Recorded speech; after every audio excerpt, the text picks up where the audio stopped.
नमस्कार दोस्तों, आप सभी का एक बार फिर से तोमर स्टडी क्लासेस में बहुत बहुत स्वागत है। दोस्तों, एमपी जीके की जो सीरीज हमने शुरू की थी उसको हम लगातार आगे बढ़ा रहे हैं और इसी सेशन में आज हमारी ये 5वीं क्लास है। अगर इससे पहले वाली क्लासेस आपने नहीं देखी तो उनको जाकर जरूर देखना, क्योंकि ये सारी क्लासेस आपके लिए एमपी में जितनी भी एग्जाम आयोजित होती है उन सारी एग्जाम है तो मोस्ट इंपोर्टेंट क्लासेस है। तो दोस्तों, बिना किसी देरी के हम आज की क्लास शुरू करते हैं। आज की क्लास में मध्य प्रदेश का भौगोलिक विभाजन शुरू करने वाले हैं। तो आज की क्लास आपके लिए मोस्ट इंपोर्टेंट होने वाली है, क्योंकि इस क्लास से लगातार एग्जाम में क्वेश्चन बनते हैं। यानी भौगोलिक विभाजन वाला जो चैप्टर है आपका, उससे लगातार एग्जाम में क्वेश्चन बनते आ रहे हैं। ठीक है, तो बिना किसी देरी के हम क्लास को शुरू करते हैं। सबसे पहले अगर हम देखें तो पिछली क्लासों में अपन ने यहाँ पर जो मध्य प्रदेश का सामान्य परिचय वाला पोर्शन है इसे भी अपन ने यहाँ पर कंप्लीट कर लिया। तो अगर आपने मध्य प्रदेश के सामान्य परिचय वाली पहली क्लास नहीं देखी तो उसको जाकर जरूर देखें। उसके बाद दूसरा जो पोर्शन अपन ने शुरू किया था वो शुरू किया था मध्य प्रदेश का गठन। ठीक है, तो मध्य प्रदेश के गठन की 3 क्लासेस हमने यहाँ पर कवर की है। अगर पिछली क्लासेस आपने नहीं देखी तो मध्य प्रदेश के गठन की क्लासेस जरूर देखें, क्योंकि मध्य प्रदेश के गठन से लगातार एग्जाम में क्वेश्चन बनते हैं। तो पूरा मध्य प्रदेश का गठन मैंने आपको बहुत ही बारीकी से समझाया।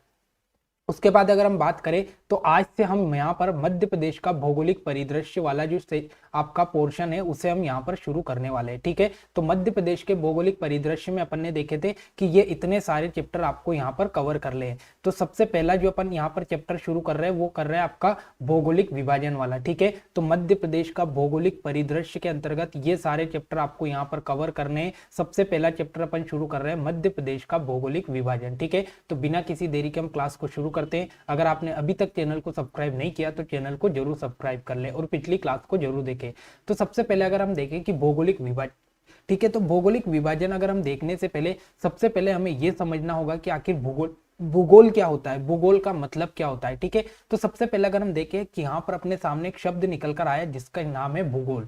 भूगोल का अगर हम बात करें तो इंग्लिश में कहते हैं जियोग्राफी। ठीक है, तो अपन ने देखा कि अपने सामने सबसे पहले एक शब्द निकल कर आया जिसको अपन ने नाम दिया भूगोल। ठीक है, और इसी भूगोल को अंग्रेजी में क्या कहा जाता है, जियोग्राफी। ठीक है, तो जियोग्राफी शब्द की अगर हम बात करें तो इसे 2 भागों में अपन ने यहाँ पर बांटा। पहला भाग आया आपका जियो और दूसरा भाग आया आपका ग्राफी। ठीक है, तो जियोग्राफी शब्द को अपन ने 2 भागों में तोड़ा, पहला भाग जियो और दूसरा ग्राफी। सबसे पहले अगर हम बात करें जियो की तो जियो का मतलब होता है पृथ्वी। ठीक है, वहीं ग्राफी की बात करें तो अपन यहाँ पर इसका मतलब होता है पृथ्वी का अध्ययन। ठीक है, तो याद रखना जियो का मतलब होता है पृथ्वी और ग्राफी का मतलब होता है अध्ययन। मतलब ज्योग्राफी का जो पूरा मतलब आपके सामने निकल कर आया उसका मतलब होता है पृथ्वी का अध्ययन। ठीक है, तो पृथ्वी का जो अध्ययन होता है इसे अपन क्या बोलते हैं, इसे अपन बोलते हैं भूगोल। अब आपको यहाँ से ये तो समझ में आ गया कि भूगोल के अंतर्गत हम क्या पढ़ते हैं। तो भूगोल के अंतर्गत हम पढ़ते हैं पृथ्वी का अध्ययन अपन करते हैं। अब यहाँ से एक क्वेश्चन आपके सामने बनता है कि भाई भूगोल में अपन पृथ्वी का अध्ययन तो करते हैं, पर पृथ्वी पर किन चीजों का अध्ययन करते हैं।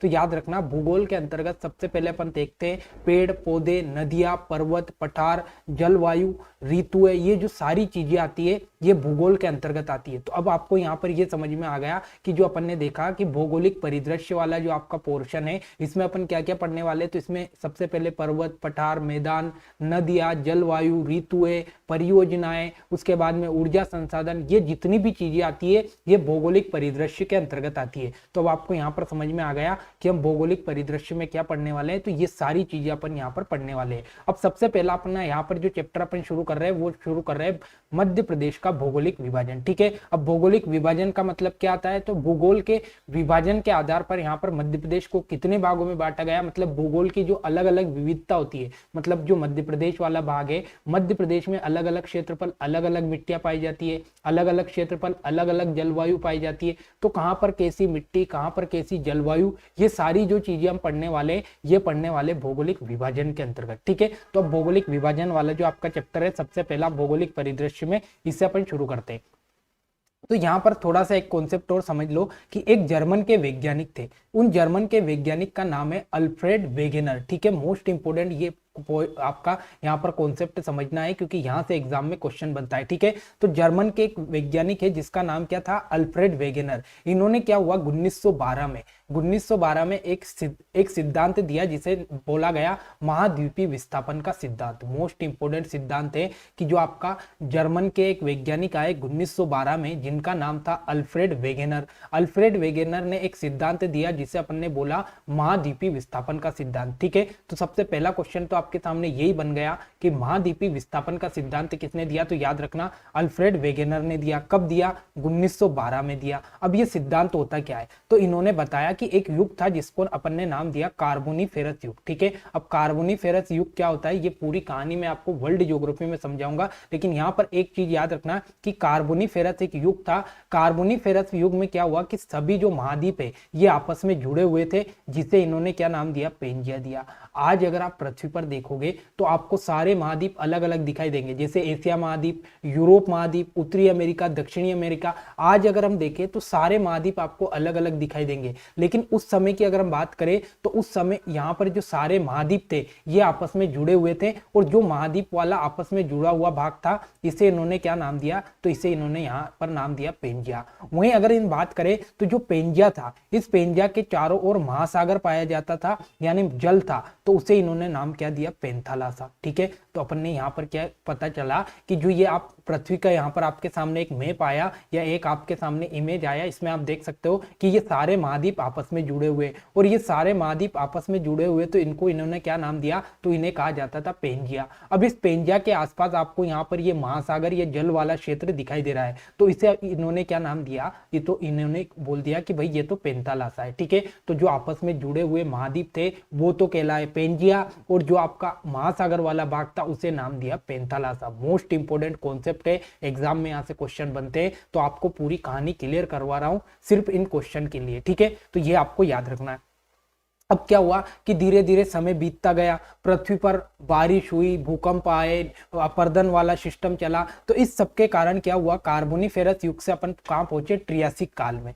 ठीक है, तो ट्रियासिक काल में क्या हुआ, पेंजिया का विभाजन शुरू हुआ। ठीक है, पेंजिया का विभाजन। अब पेंजिया क्या है, तो अपन ने देखा कि पेंजिया तो ये जितने भी महाद्वीप थे आपस में जुड़े हुए थे उन्हें पेंजिया कहा। तो क्या हुआ, ट्रियासिक काल में जैसे पूछे तो इस पेंजिया का क्या हुआ, विभाजन शुरू हुआ। विभाजन क्यों शुरू हुआ, क्योंकि पृथ्वी पर भूकंप आए, बाढ़ आई, इसलिए इस पेंजिया का विभाजन शुरू हो गया। ठीक है, तो पेंजिया का विभाजन जैसे हुआ तो यहाँ पर ये दो भागों में बटा। उत्तरी भाग कहलाया आपका अंगारा लैंड, और दक्षिणी भाग कहलाया आपका कौन सा, गोंडवाना लैंड। ठीक है, तो अपन ने देखा कि भाई ये पेंजिया का विभाजन शुरू हो गया, तो जो ऊपर का या उत्तरी भाग है इसे तो नाम दिया इसने क्या, अंगारा लैंड, और इसी अंगारा लैंड को क्या बोला जाता है, लोरेशिया। ठीक है, तो ये आप यहाँ पर मैप में देखो, ये लोरेशिया या उत्तरी भाग अंगारा लैंड था, और वहीं दक्षिणी भाग जो था, ये दक्षिणी भाग आपका क्या कहलाया, गोंडवाना लैंड कहलाया। ठीक है, तो यहाँ से आपका दो कॉन्सेप्ट क्लियर हुआ कि पेंजिया का उत्तरी भाग था अंगारा लैंड और दक्षिणी भाग गोंडवाना लैंड। ठीक है, अब धीरे धीरे समय बीतता गया तो धीरे धीरे ये आपका अंगारा लैंड का भी यहाँ पर विभाजन हुआ, गोंडवाना लैंड का भी विभाजन हुआ। इस प्रकार से धीरे धीरे टाइम बीतता गया, और आपका धीरे धीरे क्या हुआ,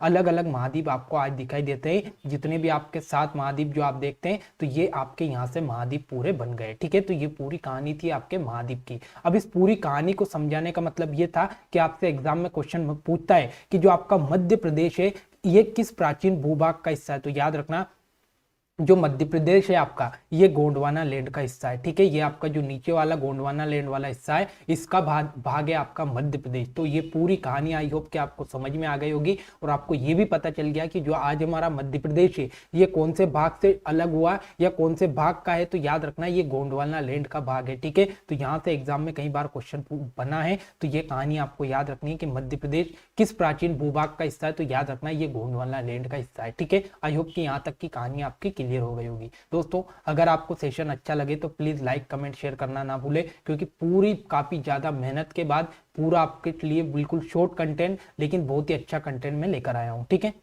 अब यहां से आपकी कहानी को हम आगे बढ़ाते हैं। अब बात आती है मध्य प्रदेश का भौगोलिक विभाजन, कि भाई मध्य प्रदेश को भौगोलिक आधार पर कितने भागों में बांटा। तो यहाँ पर आपका अगर देखें तो मुख्य रूप से यहाँ पर एक शब्द याद रखना कि मुख्य रूप से आपका जो मध्य प्रदेश है इसे मुख्य रूप से 3 भागों में बांटा। पहला है आपका मध्य उच्च प्रदेश, दूसरा आता है आपका बघेलखंड का पठार, और तीसरा आता है आपका सतपुड़ा मेकल श्रेणी। ठीक है, तो आपसे यहाँ पर क्वेश्चन पूछेगा कि भौगोलिक आधार पर मध्य प्रदेश को मुख्य रूप से कितने भागों में बांटा गया, तो आपका आंसर क्या रहेगा कि भाई मुख्य रूप से तो मध्य प्रदेश को 3 भागों में यहां पर बांटा गया। कौन कौन से, मध्य उच्च प्रदेश, बघेलखंड का पठार और सतपुड़ा मेकल श्रेणी। लेकिन अगर हम बात करें ये जो आपका मध्य उच्च प्रदेश है, इस मध्य उच्च प्रदेश को यहाँ पर 5 भागों में बांटा गया। 5 भागों में बांटा गया। पहला आता है आपका मध्य भारत का पठार, बुंदेलखंड का पठार, मालवा का पठार, रीवा पन्ना का पठार और नर्मदा सोन घाटी। ठीक है, तो ये आपका कॉन्सेप्ट क्लियर हुआ होगा कि जो आपका मध्य उच्च प्रदेश है इसे अपन ने 5 भागों में बांटा। तो अब यहां से 2 क्वेश्चन बनते हैं। सबसे पहला क्वेश्चन आपका बनेगा कि भाई मध्य प्रदेश को मुख्य रूप से कितने भागों में बांटा गया, तो मुख्य रूप से तो 3 भागों में बांटा गया। लेकिन अगर आपसे पूछे कि मध्य प्रदेश को कुल कितने भौगोलिक भागों में बांटा गया, तो कुल 7 भौगोलिक भागों में बांटा गया। अब 7 कैसे हुए, तो 5 तो ये हो गए आपके मध्य उच्च प्रदेश वाले 5 भाग, और 2 ये हो गए आपके 2 भाग ये हो गए, तो 2 और 5 कितने हो गए, तो टोटल 7 भागों में बांटा गया। ठीक है, तो आपसे क्वेश्चन सीधा सीधा पूछेगा कि मुख्य रूप से कितने भागों में मध्य प्रदेश बटा हुआ, 3 भागों में। कुल कितने भागों में बटा हुआ, तो कुल 7 भागों में बटा हुआ। तो ये कॉन्सेप्ट आपको मोस्ट इंपोर्टेंट याद रखना है। ठीक है, तो आपको यहां से समझ में आ गया कि आखिर जो मध्य प्रदेश है इसे भौगोलिक आधार पर कौन कौन से भागों में बांटा गया और कौन कौन सा भाग है। अब इन सारे भाग को हम एक एक करके डिटेल से पढ़ेंगे। सबसे पहले आप यहाँ पर मैप देखो, मैप में आपको सारी चीजें समझ में आ जाएगी कि कौन सा भाग आपका कहाँ पर है। तो सबसे पहले ये आपका रेड कलर में आपको यहाँ पर दिखाई दे रहा है, तो ये जो रेड कलर में आपको दिखाई दे रहा है ये पूरा भाग आपका कहलाता है मध्य भारत का पठार। मध्य भारत का पठार, इस मध्य भारत के पठार के बगल में आपको यहाँ पर जो ब्लू कलर में दिखाई दे रहा है ये कहलाता है आपका बुंदेलखंड का पठार। उसके बाद में आपको यहाँ पर पिंक कलर में दिखाई दे रहा है पूरा बहुत बड़ा भाग मालवा का पठार, पिंक कलर वाला सबसे बड़ा भाग। उसके बाद में आता है आपका रीवा पन्ना का पठार, यहाँ पर ब्लैक कलर में जो आपको भाग दिखाई दे रहा है ये रीवा पन्ना का पठार। उसके बाद में आता है आपका नर्मदा सोन घाटी, तो ये आपका नर्मदा सोन घाटी, ये एक रिफ्ट वैली की तरह आपको यहाँ पर दिखाई दे रहा है नर्मदा सोन घाटी। तो ये तो हुए आपके 5 मध्य उच्च प्रदेश वाले भाग। उसके बाद एक आता है आपका बघेलखंड वाला पठार, तो यहाँ पर ये बघेलखंड वाले पठार की लोकेशन आप देखो, ये यहाँ पर बघेलखंड, और ये सबसे दक्षिण में आपका यहाँ पर आता है सतपुड़ा मेकल श्रेणी। ये सबसे नीचे वाला जो भाग पूरा दिखाई दे रहा है ये कहलाता है आपका सतपुड़ा मेकल श्रेणी। तो आई होप कि आपको पूरा क्लियर हो गया कि मैप में कौन से पठार की लोकेशन कहाँ है और भौगोलिक आधार पर मध्य प्रदेश को अपन ने कितने भागों में बांटा। और आपको ये भी पता चल गया कि भाई भौगोलिक आधार पर हम मध्य प्रदेश को क्यों बांट रहे हैं और क्या क्या इसमें पढ़ने वाले हैं। ठीक है, अब कहानी को आगे बढ़ाते हैं। अभी मैंने आपको बताया कि मध्य प्रदेश को मुख्य रूप से कितने भागों में बांटा गया, 3 भागों में। कौन कौन से, मध्य उच्च प्रदेश, बघेलखंड का पठार और सतपुड़ा मेकल श्रेणी। फिर मैंने आपको बताया था कि कुल कितने भागों में बांटा गया, कुल 7 भागों में। यहाँ पर देख लो, मध्य भारत का पठार, बुंदेलखंड का पठार, रीवा पन्ना का पठार, मालवा का पठार, नर्मदा सोन घाटी, बघेलखंड का पठार और सतपुड़ा मेकल श्रेणी। तो ये टोटल 7 भाग आपको, कुल 7 भाग याद रखना है, और मुख्य रूप से पूछे तो 3 भाग आपको याद रखना है। ठीक है,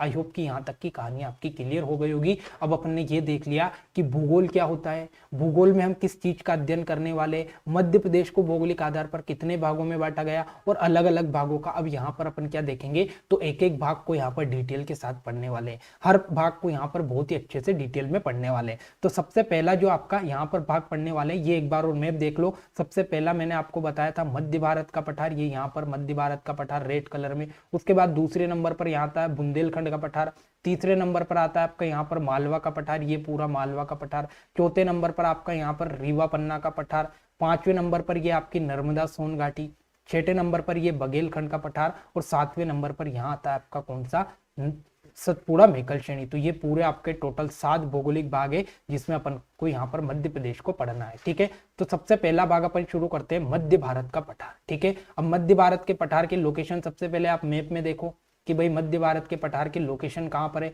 ठीक है, 7 भागों को अब अपन डिटेल में पढ़ रहे हैं, उनकी विशेषता जानेंगे कि आखिर उनकी विशेषता क्या है, कहाँ पर कौन सी नदी पाई जाती है, उनका क्षेत्रफल क्या है। ठीक है, तो ये यहाँ पर आपको जो दिखाई दे रहा है बिल्कुल पीले कलर वाला मध्य भारत का पठार है। ये पीले कलर में जितना भी क्षेत्र आपको दिखाई दे रहा है, ये पीले कलर वाला जितना भी क्षेत्र आपको दिखाई दे रहा है, ये कौन सा भाग है, तो ये पीले कलर वाला जितना भी क्षेत्र है ये आपका कहलाता है मध्य भारत का पठार। ठीक है, अब मध्य भारत के पठार के नाम की बात करें तो इसका एक नाम आता है चंबल उप आंध्र प्रदेश और एक नाम आता है सरसों की हांडी। ठीक है, सबसे पहला भाग अपन ने देखा मध्य भारत का पठार, इसके 2 नाम निकल कर आए। पहला नाम निकल कर आया चंबल उप आंध्र प्रदेश। तो इसे चंबल उप आंध्र प्रदेश क्यों कहा जाता है, क्योंकि यहाँ पर चंबल नदी सबसे प्रमुख नदी है और यहाँ पर चंबल नदी सबसे ज्यादा मृदा प्रदान करती है, इसलिए इसे चंबल उप आंध्र प्रदेश कहा। उसके बाद में दूसरा नाम निकल कर आया सरसों की हांडी। तो सरसों की हांडी इसलिए कहते हैं क्योंकि सरसों का उत्पादन सबसे ज्यादा आपका कहाँ होता है, मध्य भारत के पठार में होता है। तो आपसे क्वेश्चन पूछेगा कि किस पठार को सरसों की हांडी कहा जाता है, मध्य भारत के पठार को।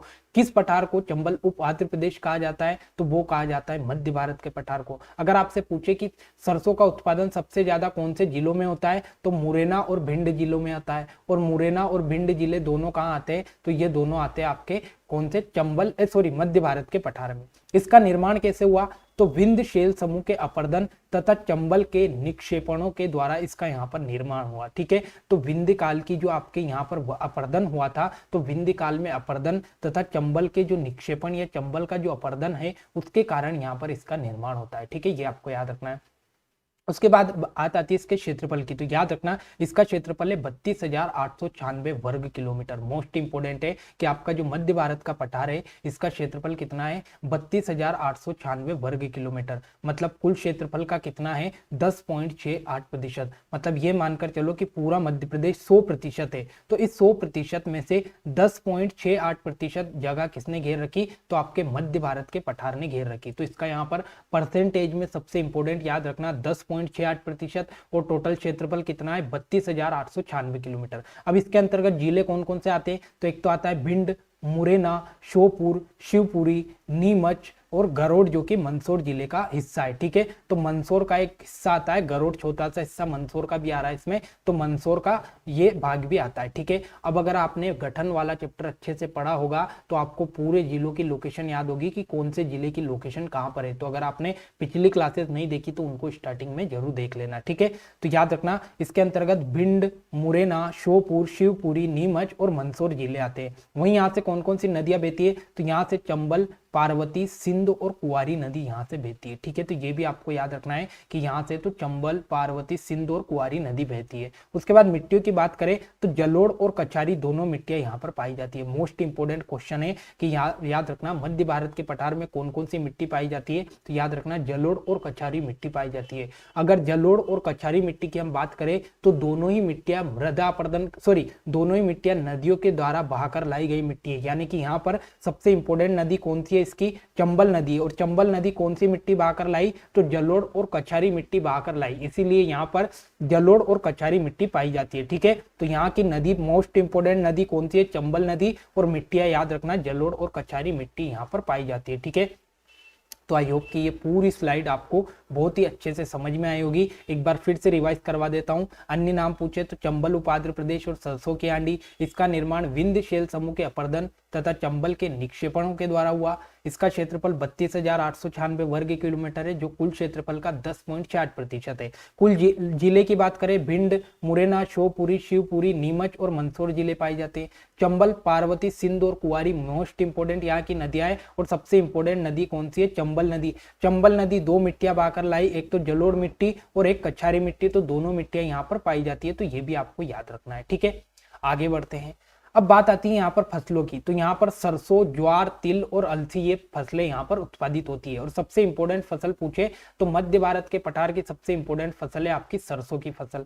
उसके बाद जनजातियों की बात करें तो यहाँ पर सहरिया जनजाति सबसे इंपोर्टेंट जनजाति है। मोस्ट इंपोर्टेंट स्टार लगाकर लिख लेना कि आपका जो मध्य भारत का पठार है इसमें कौन सी जनजाति पाई जाती है, तो सहरिया जनजाति यहाँ पर पाई जाती है। मोस्ट इंपोर्टेंट क्वेश्चन, एग्जाम में कई बार ये क्वेश्चन बना है। ठीक है, वन की बात करें तो यहाँ पर उष्ण कटिबंधी शुष्क या कटीले वन पाए जाते हैं, जैसे खेर, बबूल, शीशम आदि। ठीक है, तो सबसे इंपोर्टेंट बात ये याद रखना है कि मध्य भारत के पठार में वर्षा कम होती है। वर्षा कम होती है तो यहाँ पर शुष्क या सूखे वन पाए जाएंगे जो कि कटीले होते हैं। अब कटीले वन कौन कौन से हैं, तो खेर, बबूल और शीशम के यहाँ पर वन पाए जाते हैं। ठीक है, उसके बाद बात करें तो मध्य प्रदेश का सबसे कम लिंगानुपात वाला जो जिला है भिंड, वो भी यहीं पर पाया जाता है। ठीक है, तो आपसे क्वेश्चन पूछेगा कि मध्य प्रदेश का सबसे कम लिंग अनुपात वाला पठार कौन सा है, तो वो आपका मध्य भारत का पठार है। अगर आपसे पूछे कि मध्य प्रदेश का सबसे कम लिंग अनुपात वाला जिला कौन सा है, भिंड जिला है। और भिंड जिला कहां पर पाया जाता है, तो मध्य भारत के पठार में पाया जाता है। ये बात आपको याद रखनी है। ठीक है,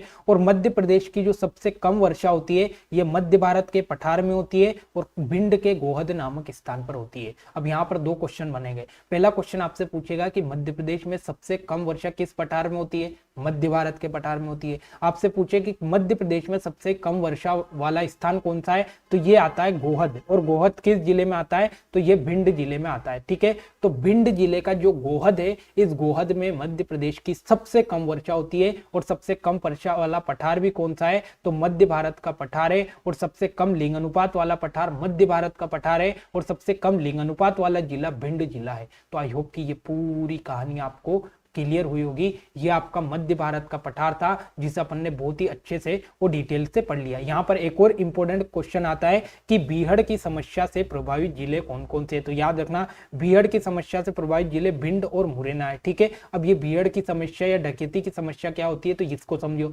क्या होता है कि भिंड, मुरैना या जो आपका पूरा मध्य भारत का पठार है, इस मध्य भारत के पठार में एक नदी बहती है, जिसे अपन ने देखा सबसे इंपॉर्टेंट चंबल नदी है। अब चंबल नदी क्या जब बहती है तो बहुत ही ज्यादा मृदा प्रदन करती है। मृदा प्रदन मतलब मिट्टी को बहाकर ले जाती है। अब जब मिट्टी बहकर जाएगी तो बड़े बड़े खड्डे बन जाएंगे, तो इसी बड़े बड़े खड्डे में यहाँ पर क्या डकैती या बीहड़ पाए जाते हैं। तो ये यहाँ पर जो बीहड़ या डकैतियों की समस्या से प्रभावित जिले हैं, ये भिंड, मुरैना जिले हैं। अगर पूछे कि बीहड़ से प्रभावित पठार कौन सा है, तो ये आपका मध्य भारत का पठार है। तो आई होप कि ये कहानी आपकी पूरी क्लियर हो गई होगी।